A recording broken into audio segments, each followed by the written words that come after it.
Hi, I'm Jennifer Berkenbosch.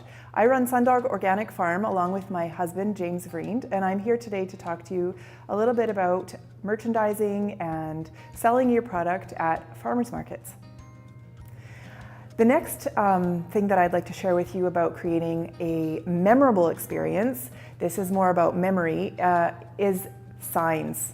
Signs are so important. I can't emphasize that enough. They are something that you have to put a lot of effort into at the beginning of your business experience or setting up your business, and that will serve you for a long time through your business. So the first aspect of signage that I'd like to talk to you about is the banners that you have that speak to people as they come into your booth. So when we created our signs, I made sure that they came across the whole, actually I think it was my husband, wanted very much to have them cover the whole frontage of our booth. So we have them going around. We have 6 tents at the farmers market. Each of those 6 tents is covered with signs all the way around so that no matter where people are coming into our booth, they know that they're coming into Sundog Organic Farm's booth. We spent some time coming up with the font for our booth. The font is actually my handwriting, and I'm just going to spend a minute talking to you about the benefits and drawbacks of using something that's not sort of a publicly available font. So I used my handwriting. My good friend was able, who's a graphic designer, was able to take that font and digitize it, and we were able to send that to a sign maker and put that on all of our signs. And one of the benefits of having my handwriting as our font is that any additional lettering that I use is consistent. So there's a visual consistency between all of the signs that we have in our booth, and that is kind of nice. And it also is something that's unique to us.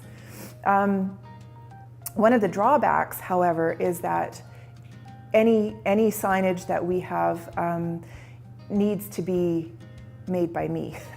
So that's something to consider when you are creating your signage. If you're not somebody who wants to spend that time handwriting the things that you use, then make sure that you use a font that's available for other people to also access.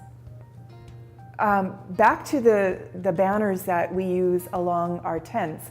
One of the ways that we found to be very effective to keep them tight along the front of our tents is that we've created custom bungees that tie into, with little hooks, tie into the corners of those signs through grommets that were put in there according to the specifications that we asked our sign maker to take into consideration. Additionally, the signs that we purchased are very good quality. We've used them from the beginning of our business, and they've lasted for a long time. So we've had them for 9 years. They still look pretty fresh, pretty new. And because we used somebody who is local, who we have a good communication and a good relationship with, in spite of the fact that that cost us a little bit more money, he is able to really help us out, and anytime we need new signs made because our business continues to grow, he can fill that for us. Another aspect of signage that I think is really important is communicating to people what the cost of your product is. So I've had the experience of walking into a store where there were no price signs, and I asked why that was, and the person I was speaking to said, well, we want it to be a point of conversation.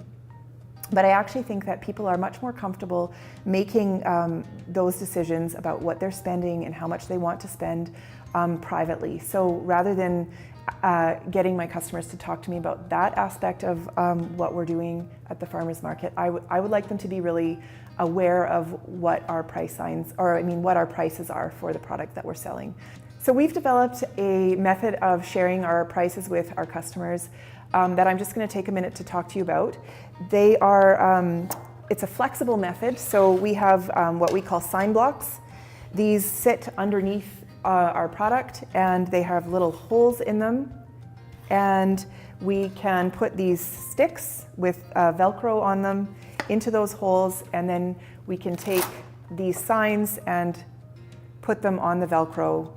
And what I really like about this method is that it's very flexible.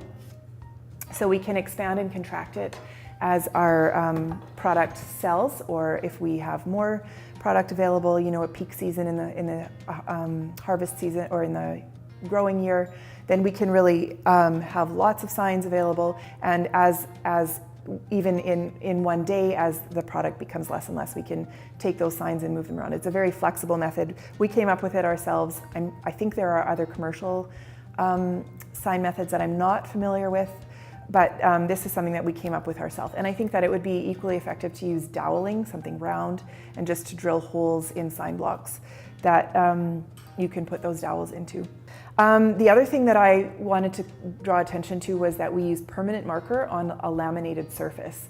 The permanent marker is very easy to remove with something called methyl hydrate. So I just, every day before we have a farmer's market, I touch up or modify any price signs as necessary using that methyl hydrate and permanent marker.